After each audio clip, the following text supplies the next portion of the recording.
As you already know, in his book, NASA Mooned America, Ralph Renee used 3 color photos.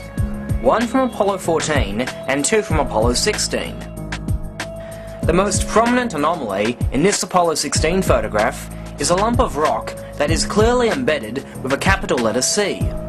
Somebody told me that in Hollywood when they do a set, the set manager comes around and drops cards on the ground and it says A, B, C, D, E, F, G, H, or 1 to 10 or whatever, and the prop men, whatever you call these people, they come out and they put that particular prop over the card. But in Hollywood, they're smart enough to turn the thing upside down so you can't see the mark on the prop.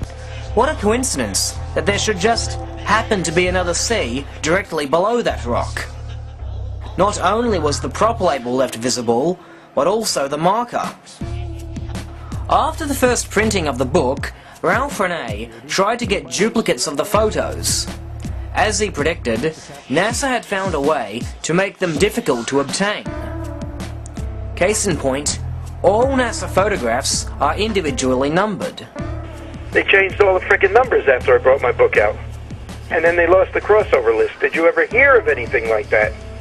Those numbers that got printed so boldly under those photographs? Yeah, no, no, it's they were gone. Yeah. They just took them away and substituted others. And what are the others? Well, we lost it. Later, in 1999, Renee tried again to get the photographs. He was told that Barra King Studios in Maryland now supplied NASA's photos. Still unable to get NASA's new numbers, Renee sent them black and white scans of the pictures in question. And then of course I got, instead of, when I reordered, we finally found it. I ordered an 8x10 glossy. I got a 5x6 or 5x7 with everything airbrushed out. Yeah. It seems NASA took that extra step by removing the incriminating evidence from their pictures, though curiously, the C on the ground was still apparent. Since 2001, propagandists across the World Wide Web have jumped on this, claiming that photos with the letter C absent are the originals, and that any picture showing this letter is simply a unique misprint, that a hair got caught on the negative when the guys at the Lunar and Planetary Institute were making prints of the image. Interestingly, many of these propagandists present this response as common knowledge, but there are a small few who actually give a footnote for this finding. On his webpage regarding this photograph, Jay Windley tells us, in 2001, Steve Troy of LunarAnomalies.com undertook a lengthy investigation.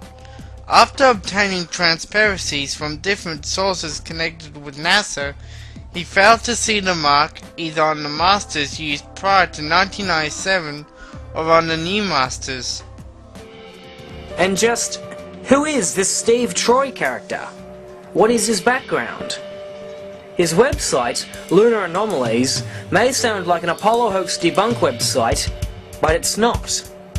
The lunar anomalies in question are so-called anomalies in photos taken by Apollo and even unmanned craft, suggesting evidence of ancient alien activity. Don't get me wrong, I have no reason to doubt the possibility of life elsewhere in space. But reading through this website, Troy's evidence for such is pathetic at best. He has demonstrated little to no photo analysis skills, and some of his theories are just plain wrong. It's also worth noting that Troy's website is partly run by Richard Hoagland, famous for analysing photos of the Moon and Mars for signs of alien civilizations. I have real data on real NASA pictures with real pedigrees that say that there are ruins out there that we have not been told about. Phil Plait rightly regards Hoagland as a kook, yet doesn't mind plagiarizing his partner's flawed theories for the Sea Rock photo. This is just a hair that got caught in the negative when they were making prints of this picture. In the original negative, you can see that that rock is not labeled C. The hair wasn't in there. So this is just a ridiculous claim. Like Windley, it seems Robert Brainig also gives Mr. Troy credit for unmasking the Sea Rock. but apparently does not want to be associated with his other findings. Lunar Anomalies does a very good job of debunking the moon hoax theory, but the authors also believe Apollo astronauts uncovered ancient extraterrestrial artifacts on the moon, which is a conspiracy theory that I choose not to delve into. And just where do Mr. Troy and Mr. Hoagland do a great job of disproving the hoax theory? The first article that Brainiac offers pulls up this insightful argument regarding the giant lights seen reflected in the astronauts' visors during lunar EVA.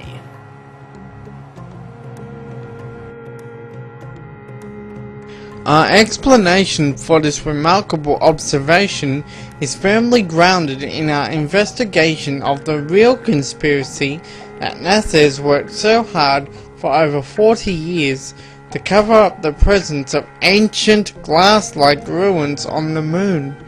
It is these ruins, sticking up above the lunar horizon and physically intervening between the low-angle sun and the Apollo astronauts roaming across the surface, which create the magnified halo of scattered light seen in the gold visors. I've always been amazed that all propagandists wouldn't dare trust the photo analysis of a man who doubts that the moon landings happened. But they would rather praise the photo analysis of an alien hunter with zero experience in such a field, especially considering that his lack of photo analysis skills is commonplace in the hair on the negative claim they wish to endorse. Steve Troy claims that when magnified, the top portion of this supposed hair can be seen casting a shadow. The shadow that Troy refers to is nothing more than an uneven trail left by a marker pen. Marker pens have a slanted tip, and ink trails left by these pens will come out thicker or thinner depending on how much of the tip was pressing against the surface. Notice how the thick trail of ink narrows in some parts but widens elsewhere. When the stagehands marked these props, the marker pen was probably pressing more thoroughly against the paper mache when they were drawing the top curve in the letter C, creating what Troy misinterpreted as a shadow. As we've just demonstrated, the C rock was discussed on a recent Penn and Teller episode. Somehow, this guy put the C up. He had a whole bunch of ways he could have put that rocket. He put it with the C up because that is a definite capital C. So the prop man blew it. This is not the moon. This is a set, period. The producers had promised Renee a copy of the episode, but they never kept their word.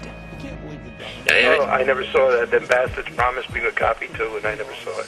Well, they did show you with copies of your book and your website, but I tell you what they did do, right? They also tried to make fun of you as well. Of course. Here's a short list of some of the things that they said. You're stapling your book together by hand.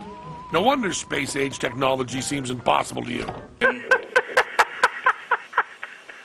Yeah. Go ahead. He keeps his water in a vodka bottle and labels it with a capital V. They were just, mocking the C rock thing. In other words, they were shooting when they weren't supposed to be shooting. That's what they did. Alright. Mm-hmm. So you had no idea that you were on camera then, or? Well, I use those vodka bottles to hold my water. Because I need bottles to hold my water. I make my own water, Jared. Uh-huh. I ain't drunk that city shit for years. That stuff's pure poison. There's always fluorine in it, even when they're lying to you about it. Then there's chlorine in it, which who the hell needs chlorine in their system? You know, in Europe they use peroxide, which enhances your health. Here they tell you, it's poison, you drink it, you'll die. But let's get back to that supposed prop rock. Here's what they have to say. They actually said stuff about the C rock on that program as well. To get this, they say that the version of the C rock, without the C on the rock, they say that that's the original printing. Oh, and I faked mine. They say that it's just a hair that got caught on the negative, the C. Get the fuck out of there. I took that. I found that picture in an old space technology book that dated back to oh my God, about 70, 75 or something. Uh-huh. The same sea rock is visible as hell. The space technology book that Rene refers to was listed in his bibliography. It was titled The Illustrated Encyclopedia of Space Technology, published in 1981.